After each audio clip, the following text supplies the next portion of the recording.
Frederick and Catherine, fairy tale by the brothers Grimm, as narrated by Scott Leffler for Stop, Book, and Listen. There was once on a time a man who was called Frederick and a woman called Catherine, who had married each other and lived together as young married folks. One day, Frederick said, "I will now go and plow, Catherine. When I come back, there must be some roast meat on the table for hunger and a fresh draught for thirst."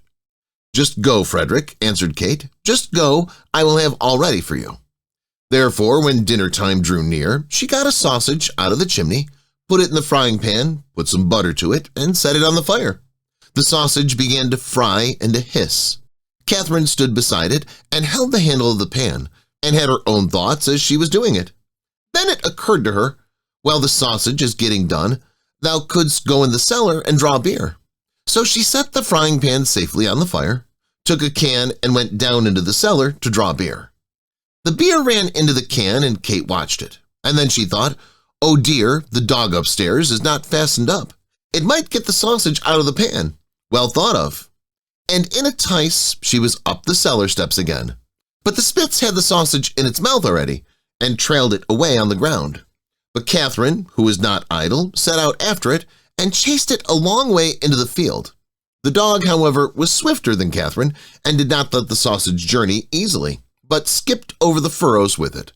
"What's gone is gone," said Kate, and turned round as she had run till she was weary. She walked quietly and comfortably and cooled herself. During this time the beer was still running out of the cask, and Kate had not turned the tap. And when the can was full and there was no other place for it, it ran into the cellar. It did not stop until the whole cask was empty. As soon as Kate was on the steps, she saw the mischance. "Good gracious," she cried, "what shall I do now to stop Frederick knowing it?" She thought for a while, and at last she remembered that up in the garret was still standing a sack of the finest wheat flour from the last fair, and she would fetch that down and strew it over the beer. "Yes," said she, "he who saves a thing when he ought has it afterwards when he needs it." And she climbed up to the garret and carried the sack below and threw it straight down on the can of beer, which she knocked over, and Frederick's draught swam also in the cellar. "It's all right," said Kate. "Where the one is, the other ought to be also." And she strewed the meal over the whole cellar.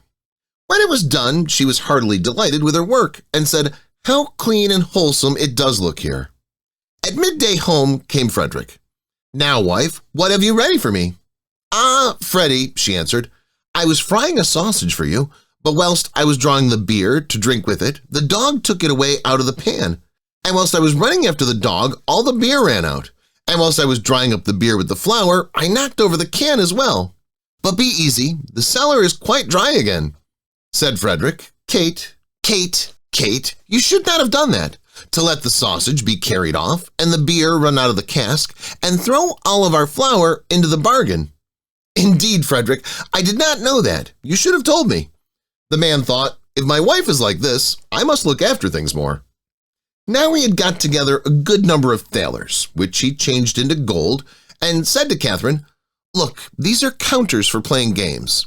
I will put them in a pot and bury them in the stable under the cow's manger. But mind you, keep away from them, or it will be the worse for you." She said, "Oh no, Frederick, I certainly will not go." And when Frederick was gone, some peddlers came into the village who had cheap earthen bowls and pots, and asked the young woman if there was nothing she wanted to bargain with them for.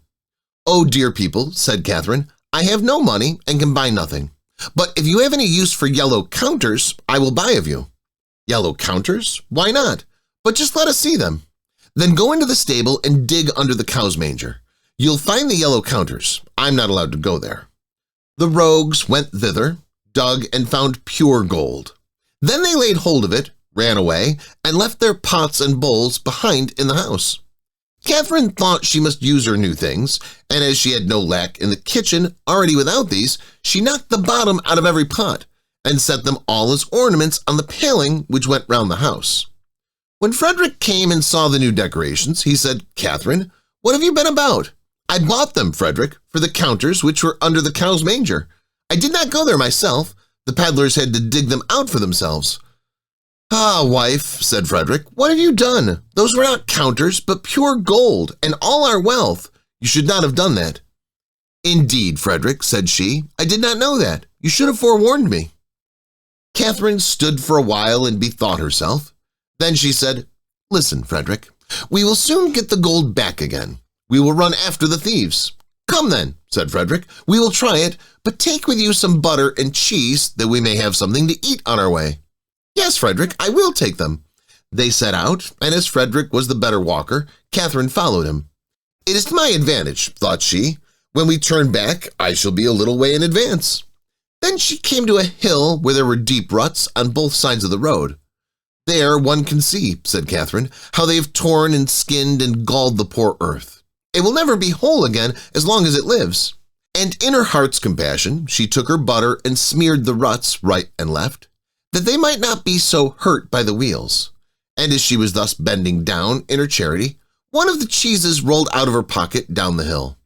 Said Catherine, "I have made my way once up here. I will not go down again. Another may run and fetch it back." So she took another cheese and rolled it down. But the cheeses did not come back. So she let a third run down, thinking, perhaps they're waiting for company and do not like to walk alone. As all three stayed away, she said, "I do not know what that can mean, but it may perhaps be that the third has not found the way and has gone wrong. I'll just send the fourth to call it." But the fourth did no better than the third. Then Catherine was angry and threw down the fifth and sixth as well, and these were her last. She remained standing for some time, watching for their coming, but when they still did not come, she said, "Oh, you are good folks to send in search of death. You stay a fine long time away. Do you think I'll wait any longer for you? I shall go my way. You may run after me. You have younger legs than I." Catherine went on and found Frederick, who was standing waiting for her because he wanted something to eat. "Now just let us have what you brought with you," he said. She gave him the dry bread. "Where have you the butter and the cheeses?" asked the man. Freddie," said Catherine, "I smeared the cart ruts with the butter, and the cheeses will come soon. One ran away from me, so I sent the others after to call it."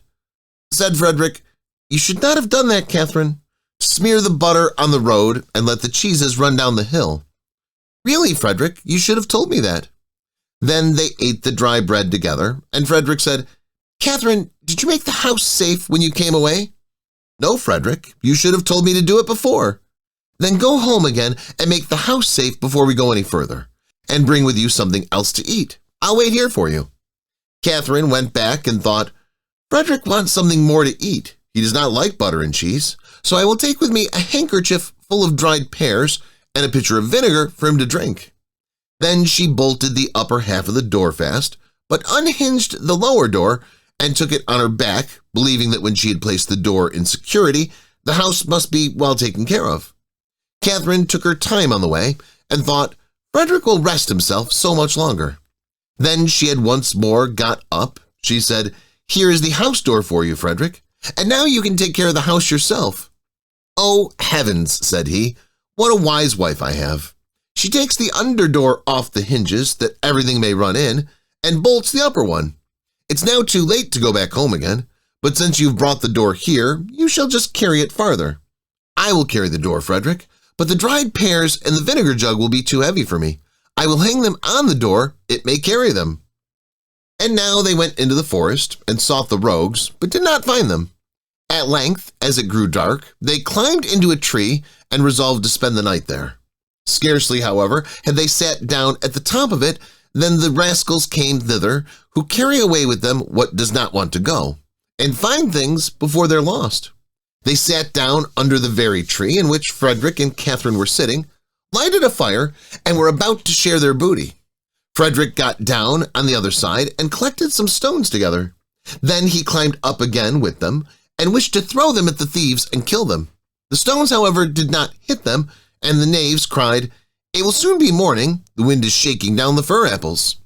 Catherine still had the door on her back, and as it pressed so heavily on her, she thought it was the fault of the dried pears, and said, "Frederick, I must throw the pears down." "No, Catherine, not now," he replied. "They might betray us." "Oh, but Frederick, I must. They weigh me down far too much." "Do it then and be hanged." Then the dried pears rolled down between the branches, and the rascals below said, "The leaves are falling."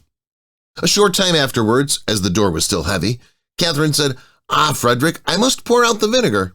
"No, Catherine, you must not. It might betray us." "Ah, but Frederick, I must. It weighs me down far too much." "Then do it and be hanged." So she emptied out the vinegar, and it besprinkled the robbers. They said amongst themselves, "The dew is already falling." At length Catherine thought, "Can it really be the door which weighs me down so?" and said, "Frederick, I must throw the door down."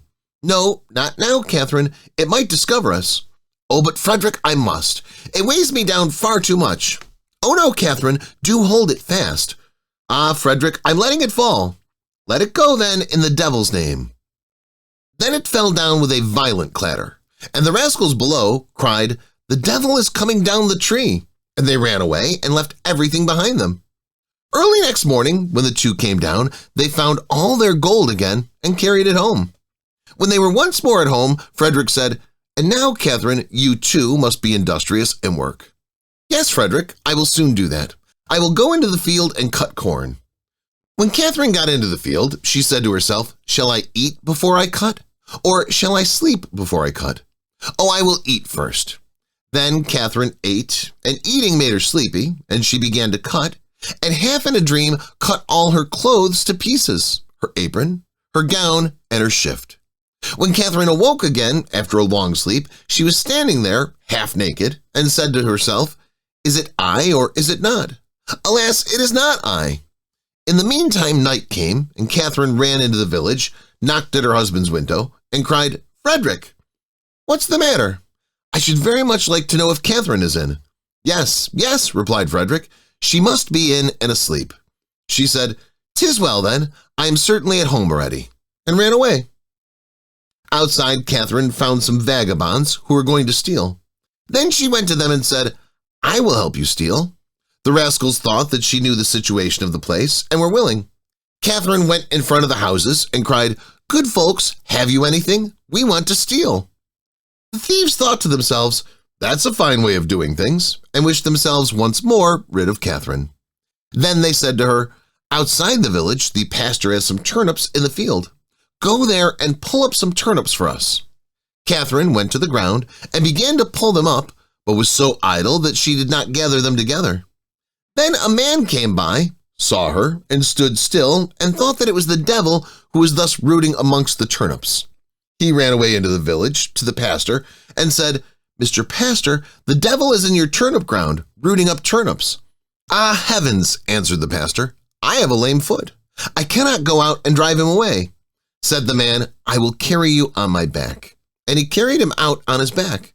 And when they came to the ground, Catherine arose and stood up her full height.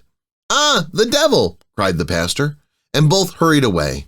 And in his great fright, the pastor could run better with his lame foot than the man who had carried him on his back could do with his sound one. Thanks for listening. If you enjoyed the book and my narration, leave me a like and subscribe to Stop Book and Listen so you'll know when I publish more books.